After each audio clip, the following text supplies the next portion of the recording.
परिस्थिती असते, त्यांचे रस्ते बर्फाने भरलेले असतात, ते बाजूला काढावे लागतात. लोक एसी मध्येच त्याचं लाईफ गुजराण करावे लागतं. आपल्याकडे उघड्यावर लोक राहतात. तर कंटिन्युअल एन्व्हायरमेंट मोस्टली जो आहे हा जगाच्या पातळीवर हिंदुस्थानामध्ये फार मोठी पार्श्वभूमी आहे हिमालयाच्या कारणामुळे, आणि तो कन्सिस्टन्स आहे. आबादी काळापासून तो कॉन्स्टंट आहे. आता आपण इकोसिस्टमला डिस्टर्ब करतो जागतिक स्तरावर. आता तो एन्व्हायरमेंट चेंज समस्या आपल्याला भेटायला लागलेली आहे. ग्लोबल वॉर्मिंग म्हणतो ना आधुनिक शब्द. वास्तविक हा जो युनिवर्स आहे, हा जो भूभाग आहे,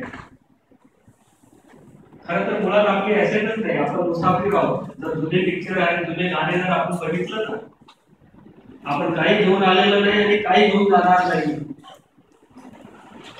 मी प्रत्येक वेळेस सांगतो हा स्टेज आहे, हा कार्यक्रम होत राहणार आहे, आपण बदलत राहणार. तसंच हा युनिवर्स आहे किंवा ही भूमी आहे. हे शाश्वत एवढं सगळं माहीत असताना, एवढे चांगले आपल्याला संदर्भ असताना, एवढे रेफरन्सेस असताना, पण आपण अनुकरणीय बदल का होत जातो? म्हणजे त्याला कुठेतरी सेल्फिश करा.